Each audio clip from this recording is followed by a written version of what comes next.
Les invités du Cercle Pierre d'Or, l'excellence immobilière.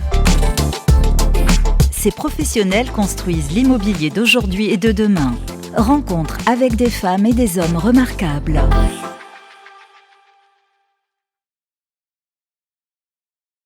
Bonjour et bienvenue sur immoweek.fr. Nouvel épisode du Cercle des Pierres d'Or invite. Nous invitons aujourd'hui avec grand plaisir Philippe Depoux. Bonjour. Bonjour. Vous êtes président de la Française Real Estate Manager, Française REM comme l'on dit. Exactement. La Française REM qui a réalisé plus de 400 millions d'euros de cessions en 2024 sur un objectif initial de 500 millions d'euros. Quels sont les enseignements tirés de cette stratégie d'arbitrage, Philippe, et comment vous expliquez cette performance dans un marché immobilier quand même que l'on peut qualifier de complexe?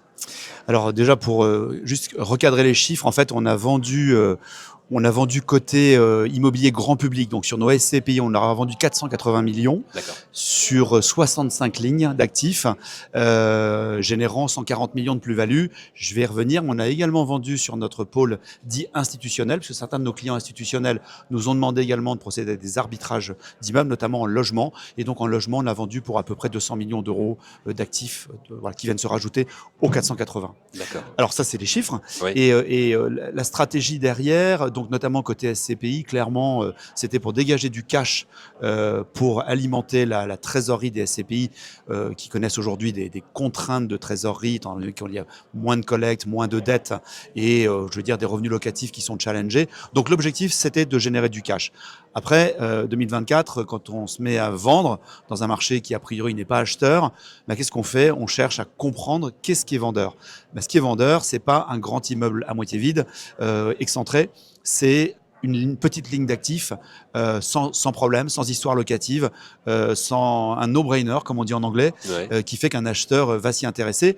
Et donc, quand je vous dis qu'en SCPI, on a vendu pour 480 millions, 65 lignes, ça fait une taille unitaire de l'ordre de 7 à 8 millions. Donc, c'est énormément de travail chez les asset managers et chez les juristes, mais c'est à ce prix-là qu'on arrive à vendre. Et dans ces montants unitaires pour des actifs centraux no-brainer, il y a des acquéreurs.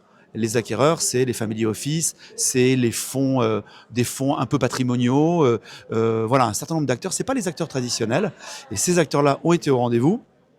Et on a réussi à vendre cet ensemble-là, sachant que, je ne sais pas si ça fait partie des questions, mais sachant qu'on a vendu avec une règle d'or, ne jamais vendre en dessous de l'expertise. D'accord. Oui, c'est important. Vous avez raison de le préciser, effectivement. Alors, la Française REM avait identifié 1,25 milliard d'actifs potentiellement cessibles. C'est environ 10% du patrimoine de SCPI. Comment cette approche proactive a-t-elle permis de sécuriser les rendements pour les investisseurs dans ce contexte de marché incertain? Alors, c'est un petit peu lié avec ce que je disais avant, c'est-à-dire que vous voulez, l'objectif c'était de vendre pour à peu près 500 millions d'euros chez les SCPI. On a donc fait 480, ce qui est donc objectif rempli. Pour vendre 480 millions, enfin pour vendre 500 millions d'euros, vous partez pas sur une base de 500 millions d'euros parce qu'il y a forcément du déchet. Ce que je disais, règle numéro 1, ne pas vendre en dessous de l'expertise. Et il nous est arrivé de mettre sur le marché quelques actifs pour lesquels les acquéreurs ne nous ont pas donné le prix de l'expertise. Qui a raison, qui a tort, c'est pas le sujet, mais du coup on les a retirés de la vente. Et donc pour réaliser 500 millions de ventes, eh bien on a mis sur le marché à peu près 1 milliard d'actifs. On a imaginé mettre sur le marché à peu près 1 milliard d'actifs. On a interrogé les brokers. Les brokers nous ont dit oui, ton truc que tu penses qui vaut 10, effectivement, je pense que je te le vendrai 10. Mais dans certains cas, ils nous disaient moi, à mon avis, au-dessus de 7, ça ne va pas le faire. Et dans ces cas-là, on le retirait de la vente. Donc, on part d'un milliard, un peu plus d'un milliard, et puis on aboutit à la réalité de la vente réelle. Donc, ces fameux 480 millions. Alors, c'est comment on défend les intérêts des porteurs de parts de SCPI, parce que c'est cela qu'il faut défendre. C'est-à-dire que je génère de la liquidité pour mes SCPI, mais je ne veux pas léser mes porteurs de parts actuels. Si je brade mes immeubles, ça veut dire que les valeurs des parts des SCPI ne sont pas à la hauteur de la valeur des immeubles. Donc, vendre à l'expertise, c'est exactement être au prix que la société reconnaît comme étant la valeur de l'immeuble. Et donc, on ne lèse pas du tout nos porteurs de parts. Ça nous permet de générer de la liquidité. Et cette liquidité, elle est bénéfique parce qu'elle permet de financer les travaux de verdissement dans les SCPI, elle permet de distribuer les revenus locatifs promis aux investisseurs et elle permet surtout d'alimenter des fonds de remboursement qui permettent de diminuer les parts en attente des SCPI que nous avons sur nos SCPI historiques.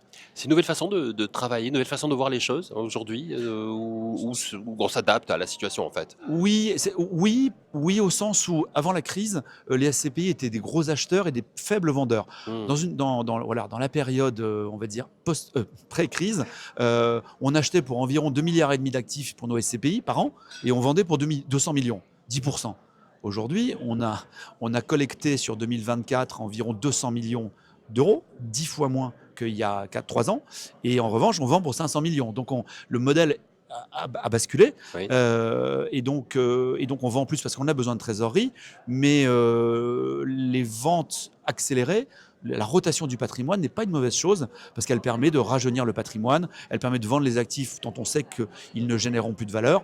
Et donc c'est plutôt sain pour les porteurs de parts. Quels sont les secteurs ou types d'actifs qui ont été privilégiés lors des sessions? Comment cela reflète l'évolution des attentes des investisseurs aujourd'hui? Alors, en 2024, effectivement, tout le monde disait le marché est bloqué, il n'y avait pas d'acquéreurs. Quelques-uns de nos concurrents ont tenté de vendre des gros immeubles monolocataires, ça a été un fiasco. Et donc, nous, on a pris le contre-pied de ça, ce que je disais tout à l'heure. Oui. On a réfléchi à savoir qu'est-ce que le marché accepterait d'acheter à sa valeur. Et on s'est dit, c'est les petits actifs centraux. Et donc, ce qu'on a plutôt vendu en 2024, c'est plutôt des petits actifs bureaux parisiens ou première couronne. Ouais. C'est ça qu'on a vendu. Et là, ça me permet de rebondir sur 2025 parce qu'on a de nouveau un programme de cession du même ordre pour les SCPI en 2025, environ 500 millions d'euros. Et là, on va plutôt être sur un peu moins de bureaux à la vente, un peu moins de bureaux, un peu plus de commerce, un peu moins de Paris, un peu plus de province. L'intérêt des SCPI gérés par la Française, c'est à peu près 12 milliards d'euros. C'est pas loin de 2000 lignes d'actifs. Donc, on a énormément de lignes. Donc, vendre, même sur des montants importants, on n'est pas en train de vider le patrimoine de sa substance. 500 millions, c'est jamais que 5% du patrimoine. Donc, c'est pas, c'est une rotation, on va dire, accélérée, mais acceptable. Ça, c'est vraiment vos nouveaux projets aujourd'hui à la Française REM, cet investissement sur bureau et plutôt Paris, première couronne et justement la province. Alors ça, c'est pour les ventes. Pour les ventes, oui. Ça, c'est pour les ventes, oui, clairement. On va, comme je dis souvent, on ne vend pas les bijoux de famille, mais on vend les sous-bijoux de famille.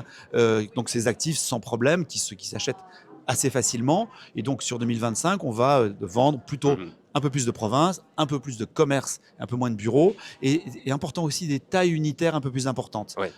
Les tailles unitaires l'année dernière, elles étaient aussi limitées par la typologie des acteurs. On pense qu'aujourd'hui, on peut vendre des actifs unitaires un peu plus gros.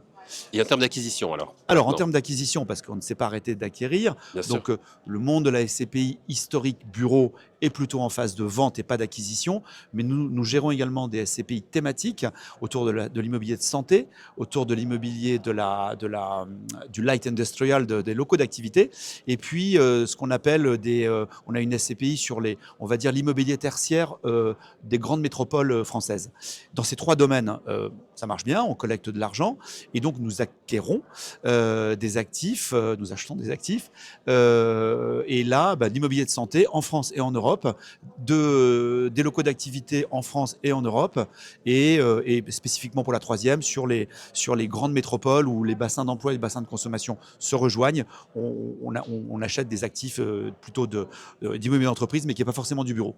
Voilà. Donc diversification par rapport au bureau. Ça, c'est la clé aujourd'hui, la diversification. Oui, c'est la clé. On a un patrimoine pris globalement, la française, de 27 milliards d'euros. Et là-dedans, on a encore à peu près 60% de bureaux.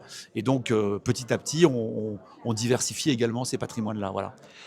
Question importante, comment la Française REM intègre les enjeux de durabilité et de transition énergétique dans sa gestion immobilière, notamment pour vos SCPI?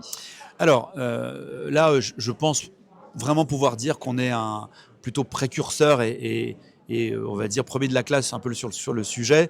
On a une politique on va dire de verdissement ESG, ISR très, très ambitieuse. Donc le patrimoine immobilier de l'ensemble géré par la Française, se gère dans une optique de décarbonation. Donc on s'inscrit, ça c'est la règle globale, on s'inscrit dans les accords de Paris et la diminution de 1,5% de degrés. Donc on est sur cette thématique-là. Et concrètement, il y a le stock et le flux. Le flux, c'est les achats et les ventes. Nous n'achetons que des choses vertueuses en consommation énergétique et en émissions de gaz à effet de serre, ou bien on intègre dans les capex de ce qu'on achète de quoi rendre vert ces actifs-là. Ce qu'on vend, on vend des choses, on essaye de vendre des choses brunes et pas forcément de vendre les choses vertes. Dans tous nos comités d'investissement et de désinvestissement, les équipes ISR sont présentes et donnent leur avis et leur accord ou pas sur telle acquisition ou telle vente. Sur nos acquisitions, on a des cahiers des charges verts pour faire nos acquisitions. Ça, c'est pour le flux. Le stock, c'est les immeubles que nous possédons. Donc on les verdit petit à petit. Donc le triptyque de base, c'est consommer moins, consommer vert et partager. Alors, en 2 mots, consommer moins, c'est inciter nos locataires à moins consommer, gérer nos consommations sur nos parties communes, mettre des compteurs en place pour avoir une vraie connaissance de nos consommations, changer les équipements quand il faut les changer. Une vraie action de transformation. Une vraie action de transformation petit à petit sur les immeubles avec des programmes de CAPEX assez lourds. Consommer vert, ça veut dire acheter de l'énergie renouvelable, ça veut dire utiliser les énergies, nouvelles énergies bas carbone comme le photovoltaïque ou le solaire ou la géothermie. Et puis la troisième, ça consiste quand un immeuble génère de l'électricité et qu'il n'en a pas, qui fait de la consommation, c'est plus ou moins de la consommation dense. Et cette consommation, à certains moments, on peut essayer d'aller la prendre ailleurs ou la reverser ailleurs. Donc c'est une espèce de mutabilité de la consommation d'un immeuble à l'autre. On essaye de faire ça. Il y a des outils qui permettent de le faire. Et puis enfin, on travaille les travaux et les compétences de nos immeubles face aux risques climatiques sur les immeubles, inondations, chaleur. Voilà. Donc une vraie politique en place. Le temps passe vite à vous écouter, Philippe Depoux. Alors j'ai une dernière question. Quelles sont vos prévisions pour le marché immobilier en 2025 et comment la Française REM se prépare à relever les défis et les opportunités à venir ? Alors 2025, je dirais bien que c'est dans l'immobilier, on est quand même dans une crise assez profonde qui n'est pas forcément due qu'à l'immobilier, notamment à part en parler des taux d'intérêt et de l'OAT, mais on a globalement surtout on a un problème de valorisation des immeubles, ça c'est à peu près derrière nous, et on a un sujet de maintenir du revenu locatif, notamment dans les immeubles de bureaux où les locataires ont besoin peut-être de moins de surface ou de surfaces différentes.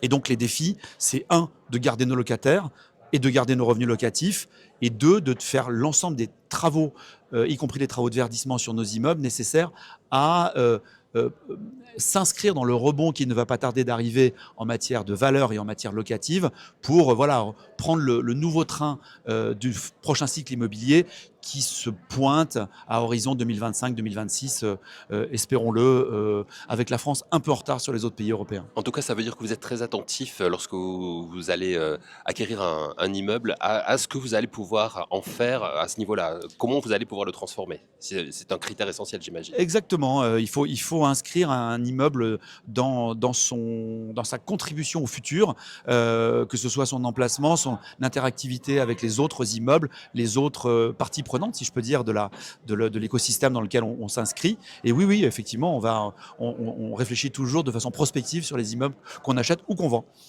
Un grand merci pour votre éclairage. C'était passionnant de vous écouter. Merci beaucoup, Philippe Depoux. Merci à vous d'avoir suivi cette émission. Le Cercle des Pierres d'Or invite, c'est tous les jours sur imoweek.fr.